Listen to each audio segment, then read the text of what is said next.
乌克兰最大报复来了，莫斯科市中心一片火海。第3突击旅第一视角作战视频放出，歼灭俄第20集团军300余人，战斗场景很震撼。47旅驻扎红军村艾布拉姆斯严阵以待，美国政府扣下上亿美元，督促洛马加快新型 F-35生产。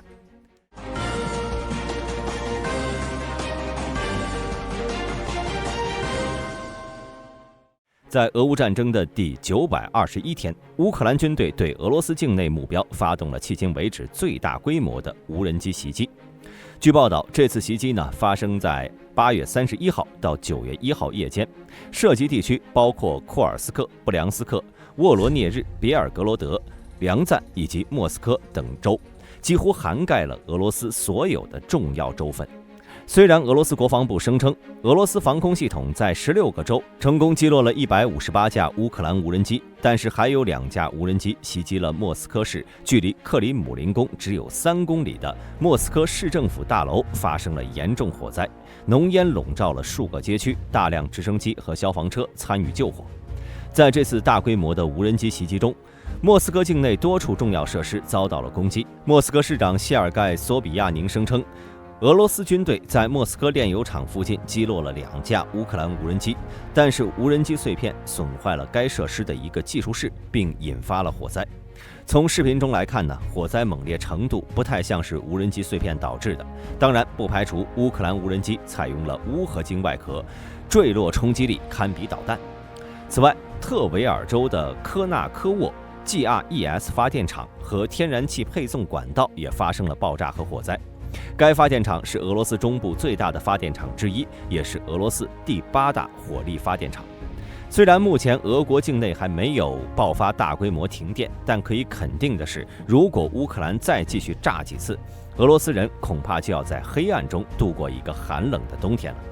俄罗斯国防部保持了一贯的打肿脸充胖子，他表示：“我全部防住了，至于那些被炸的政府大楼和能源设施，属于无人机碎片造成的。”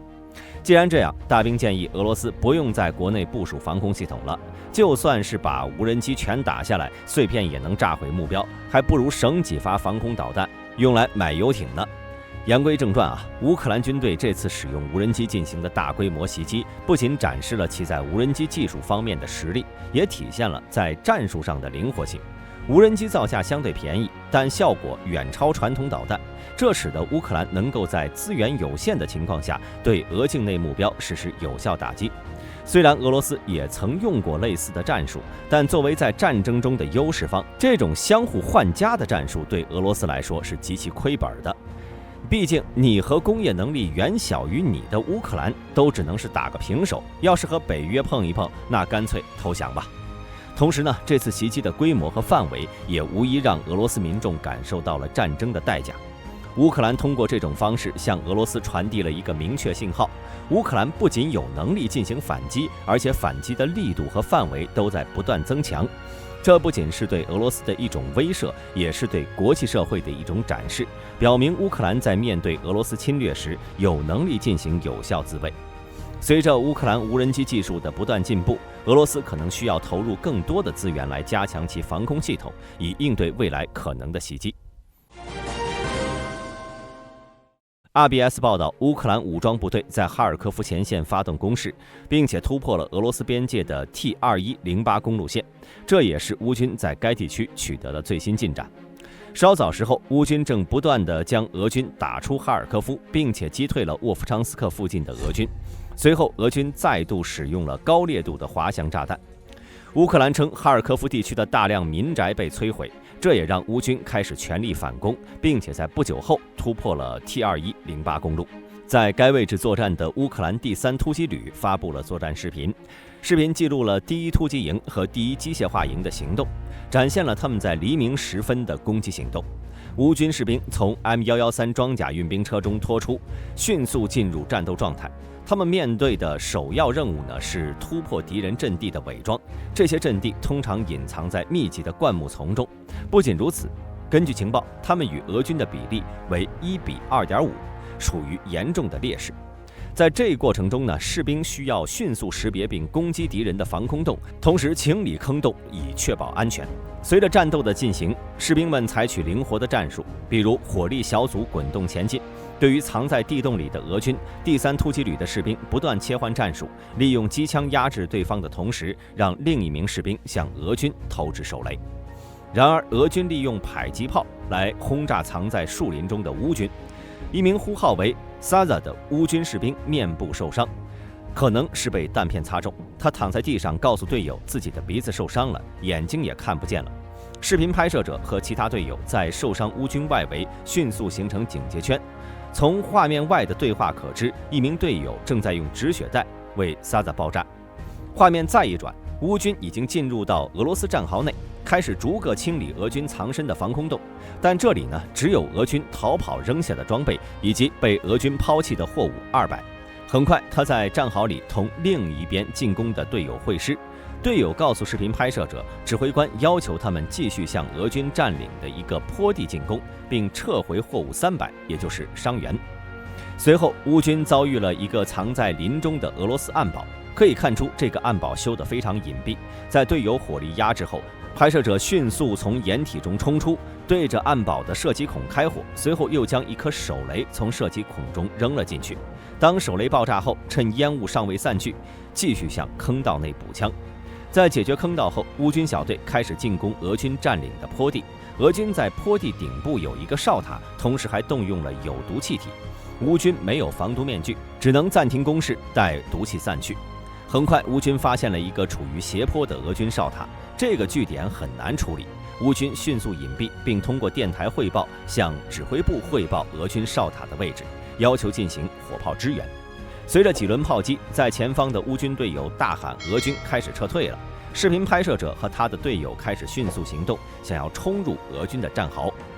但就在这时，他们听到了 FPV 的声音，他们只能在密林中暂时躲避。可就算是乌军在面对 FPV 时，也只能暂避锋芒。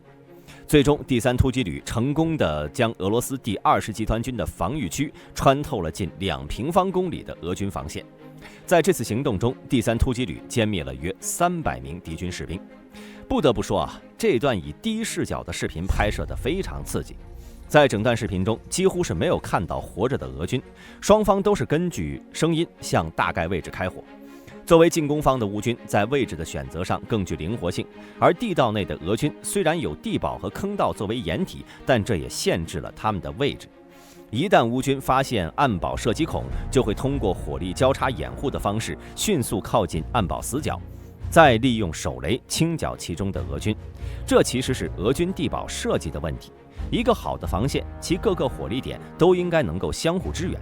而在视频中，我们看到俄军一段坑道的火力点仅有一个，该火力点被压制后，乌军便能迅速靠近，对其中的俄军来个瓮中捉鳖。接下来我们再来看一下战线。在库尔斯克地区，乌克兰军队的攻势持续不断，他们不仅在奥尔戈夫卡和小洛克尼亚地区对俄军发起了进攻，还在科马罗夫卡、涅恰耶夫、马尔蒂诺夫卡以北和东北部地区、俄罗斯科诺佩尔卡等地展开了积极的军事行动。乌克兰军队的行动显示出他们在这个战略要地的决心，他们正不断地增派预备队进入库尔斯克，以加强在该地区的军事存在。在科列涅沃地区，乌克兰军队的行动尤为关键。据传，俄军曾试图夺回该地区，但并未成功。乌克兰军队不仅从侧翼包围了科列涅沃，还在积极准备进一步的攻势。这一行动对于乌克兰军队来说至关重要，因为它涉及包围在格鲁什科夫斯基区的1000到3000名俄军。乌克兰军队显然是不会放弃这一战果。据俄消息人士称，乌克兰军队的这一行动迫使俄国防部不得不将有限的兵力重新部署到库尔斯克，以应对乌克兰军队的攻势。随着库尔斯克吸引更多的俄军回防，预计该地区的战斗将变得更加激烈。接下来我们来看看阿夫迪夫卡以及红军村。俄军在该地区继续向红军村推进，而乌克兰军队则在武莱达尔地区进行了部队的调整。第72旅撤出，由第110旅接替。此外，希尔斯基还向红军村方向派遣了增援，至少有12个旅在该地区集结，尽管目前尚未有大规模的军事行动。福布斯新闻表示，负责红军村的主力是乌第47旅，拥有的31辆艾布拉姆斯坦克全部被投入到了该方向上。这支部队在过去6个月的战斗中表现出色，虽然经历了激烈的战斗，但仍然具备相当的战斗力。乌克兰还可以从其他前线调动更多部队，以应对红军村的局势变化。乌克兰国防部表示，他们正在积极地制定新的防御策略，并积极使用反坦克武器和远程火力来削弱俄军的攻势。此外，有最新情报显示，红军村周围的地形和气候条件对俄军不利，这增加了他们进一步推进的难度。乌克兰军方正在利用这一优势，继续通过灵活机动和精准打击消耗俄军的作战资源。随着乌军的顽强抵抗和国际援助的持续支持，俄军的攻势可能难以持续。虽然当前局势复杂，乌克兰仍在多个方面展现出了坚强的防御和灵活的应对策略。未来几周，红军村的战局仍有很多变数，但乌克兰方面正全力以赴，争取在这场关键的战斗中扭转局势。在托列茨克方向，乌克兰军队利用 M2A2 布拉德利步战车对俄军占据的建筑物进行近距离射击，给俄军造成了重大损失。乌克兰军队第79旅在顿涅茨克地区的科斯特扬蒂尼夫卡村附近全歼了俄军的突击队。巴赫穆特的俄军弹药和装备仓库遭到了风暴阴影的袭击，全部被摧毁。乌克兰无人机在顿涅茨克的新谢利夫卡佩尔沙地区摧毁了俄军的卡车和榴弹炮。俄军在近2个月的战斗中，火炮优势幅度大幅下降，越来越依赖于人海冲锋的战术，不惜代价的消耗兵力以获得进展。乌克兰军队采取了避免与俄军正面消耗的策略，力求最大限度地给俄军造成损失。随着俄军在装备、火炮、人员方面的优势逐渐消失，如果这种攻击持续1到2个月，俄军可能会失去进攻的势头。乌克兰军队的策略似乎是在避免与俄军进行消耗战，而是通过灵活机动和精确打击来削弱俄军的战斗力。随着战争的持续，乌军的这种战术可能会对俄军造成更大压力，从而影响整个战场的态势。美国国防部正在暂扣洛克希德马丁公司每架新 F-35战斗机约500万美元的款项，直到这些战机能够搭载技术升级3，简称 TR3， 进行实战飞行。洛马公司已经将最新批次的 F-35软件升级，以实现更强大的实战训练能力。此前，这些 F-35只能使用被称为 TR3 的部分升级版本，进行初始训练能力的训练。由于集成软件的问题和一些硬件不足，美国政府从2023年7月起便拒绝接受洛马公司交付的新型 TR3 战斗机。在此期间，洛克希德马丁继续生产 F-35，并且在德克萨斯州沃斯堡的设施中储存这些战机。洛马公司开发了一种被称为截断版的 TR3 软件版本，这将允许战机进行基础训练任务，但无法进行实战。然而，美国政府依旧接受了，并且开始接收新战机，